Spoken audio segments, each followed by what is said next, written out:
Let's talk simulation theory. What if our reality is, well, not real? Like we're all in some super advanced computer program. Exactly. I watched this YouTube video.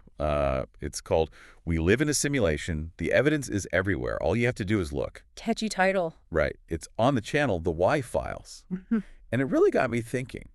So what do you think about all this simulation stuff? Well, it's a fascinating idea. I mean, philosophers have been debating the nature of reality for centuries, but this idea that we could be living in a simulation, it takes it to a whole other level. It really does. Like, what if we're just characters in some advanced civilization's video game? It makes you wonder, what does that even mean for free will? Right. Like, do we actually have any control over our choices, or is everything predetermined? Exactly, and that's where things start to get really mind-bending. The video actually starts with this thought experiment called the simulation trilemma. Oh yeah, the trilemma. It basically says that one of three things has to be true. Either humanity wipes itself out before we reach the tech level to create realistic simulations, Or we reach that level, but we choose not to create them. or we're already in one. And the really freaky part is there's no way to know for sure which one is true. Exactly. I mean, Yeah. just imagine.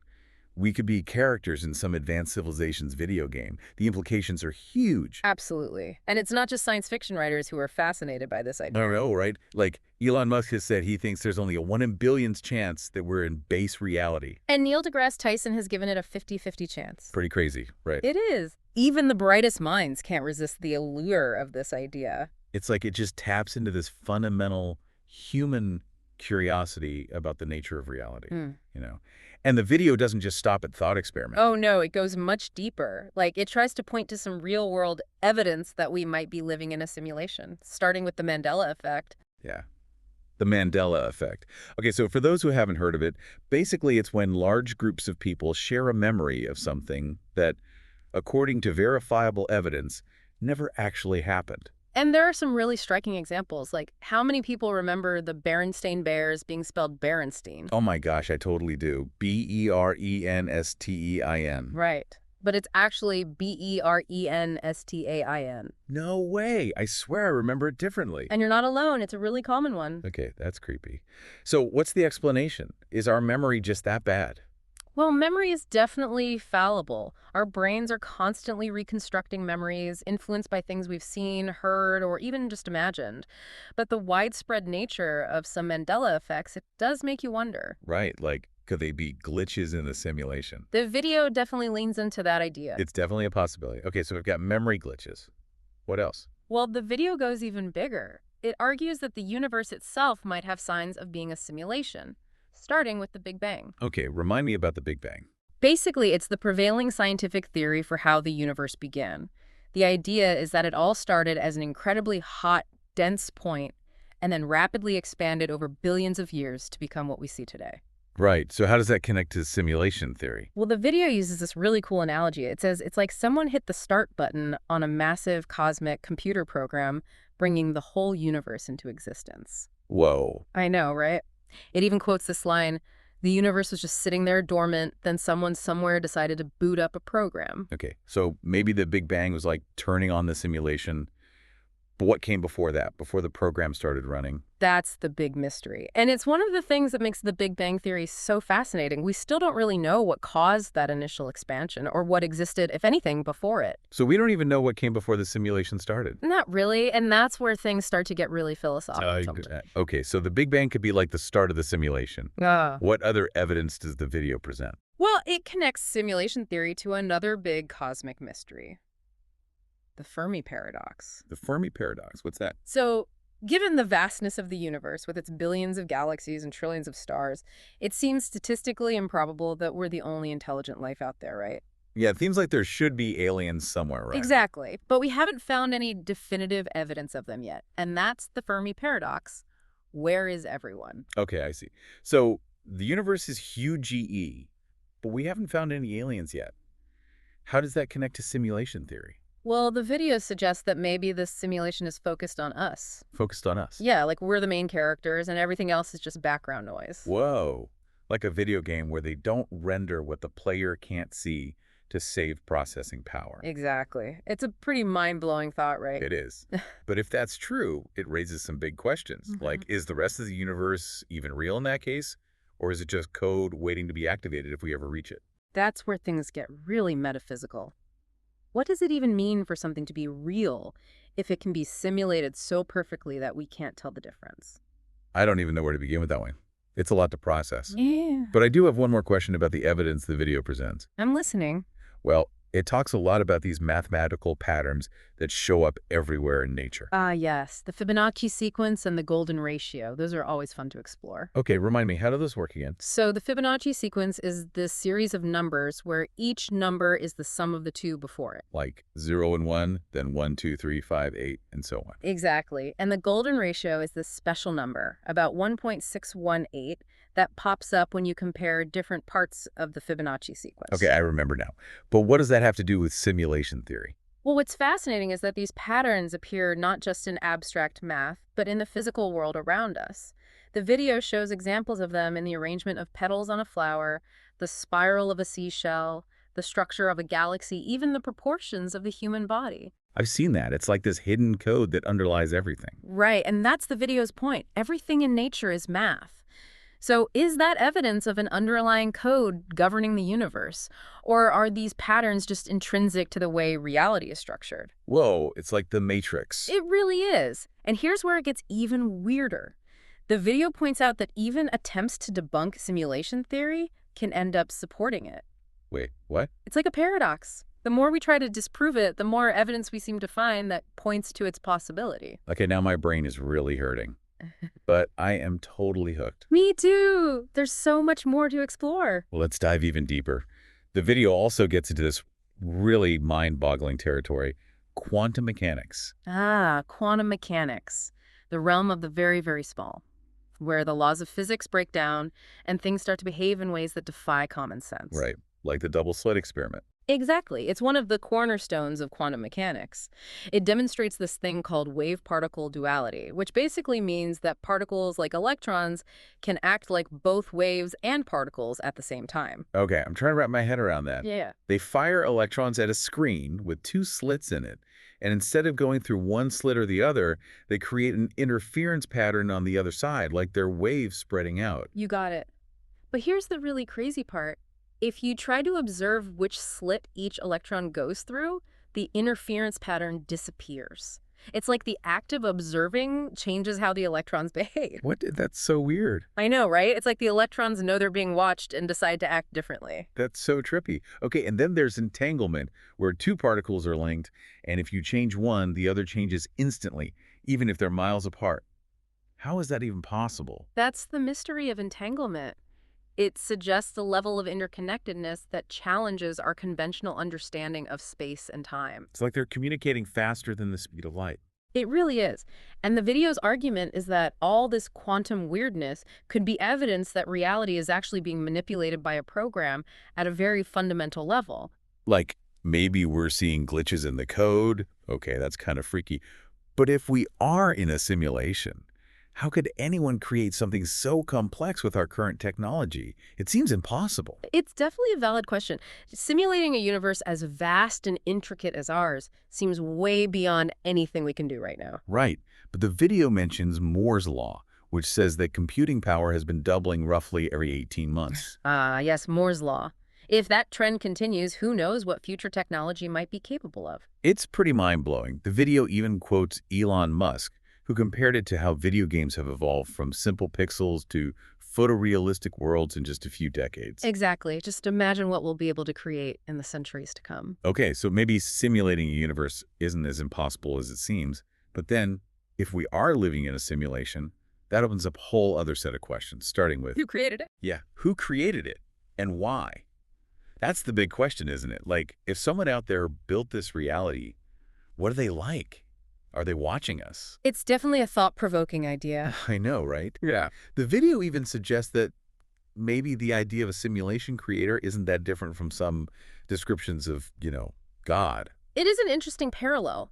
Both concepts involve a being or force beyond our understanding that's responsible for, well, everything. Exactly. Like whether you call it a deity or a programmer or some super advanced AI, The idea of a creator raises similar questions about purpose and intention. And free will. Right. Right. Like if we're in a simulation, do we really have free will, or are we just playing out a script that someone else wrote? It's a question that has puzzled philosophers for centuries, and the simulation hypothesis just adds another layer of complexity to it. It definitely does. So Yeah. what do you think? If there is a creator, are they more like a deity or a scientist or a programmer or something else entirely? Honestly, I think it's important to remember that we're limited by our human perception and understanding. We tend to anthropomorphize. We project our own concepts and limitations onto the unknown. Makes sense. The truth is, the nature of a potential creator might be far beyond anything we can currently imagine. Whoa, that's a trippy thought.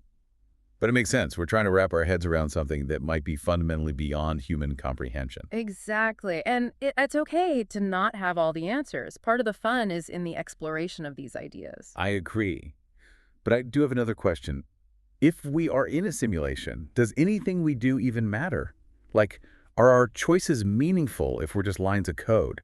That's a great question, and it gets to the heart of what it means to be human, even in a potentially simulated world. So are you saying that our actions do matter, even if we're in a simulation? Think about it this way. Even if our reality is a simulation, our experiences within that simulation are still real to us. We feel joy, love, sorrow, loss. All of those emotions, those connections, they have meaning, regardless of the nature of the underlying reality. That's a good point. I hadn't thought of it that way before. It's kind of like how a character in a novel or a video game, their world is fictional, but their emotions, their struggles, their triumphs, they all have meaning within the context of their story. Right. So even if we're in a simulation, our lives still have meaning. Exactly. Our experiences are real, our relationships are real, our impact on the world around us, that's real. Okay, that makes me feel a little better. But it does raise another question. What's with that? If our actions matter within the simulation, does that mean the creators are watching us, learning from us, Yeah. maybe even intervening in some way? That's a possibility that a lot of people have considered. I mean, imagine a civilization capable of creating such a realistic simulation. It's kind of creepy. I know, right? They might be studying human behavior, testing different scenarios, or even just using the simulation for their own entertainment. Oh my goodness. It's a pretty unsettling thought, but it's also a fascinating one. So we could be like lab rats in someone's cosmic experiment. Maybe, or maybe we're just characters in their favorite video game. That's both amazing and terrifying at the same time. But it brings us back to the original question of the creator. If they are observing us, what are their motivations? Are they benevolent, malevolent, or something else entirely? Those are questions that, unfortunately, we don't have the answers to. We can speculate, of course, we can explore different possibilities, but ultimately, we just don't know enough about the potential creators to understand their motives. I guess that's part of the mystery. It is, and that's part of what makes this whole topic so fascinating. I know. It's like every answer just leads to more questions. Exactly. But the journey of exploration, that's where the real excitement lies. Well, speaking of exploring, the video kind of throws out there that maybe the idea of a simulation creator and the concept of God aren't so different after all. That's a really interesting idea, isn't it? It certainly sparked a lot of debate. I can imagine. I mean, does believing in a simulation creator rule out the possibility of a traditional God? Well, some people think so. They argue that if our reality is a simulation, then it means we were created by some advanced civilization, not by a divine being. Makes sense.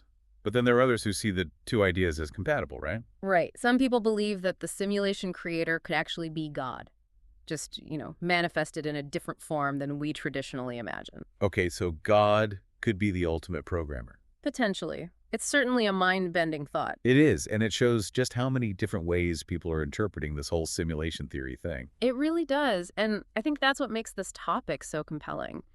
It forces us to examine our beliefs, our assumptions about the universe, and our place within it. You know, one thing that really struck me about the video is how much it uses the analogy of video games to explain simulation theory. It's a pretty apt analogy, actually. Why do you say that? Well, for one thing, video games have become so realistic and immersive these days. Oh, I know. Some of them are just insane. You can practically feel like you're actually in the game. Exactly. And that gives us a real-world example of how convincing a simulated reality can be, even if we know it's not real. Right.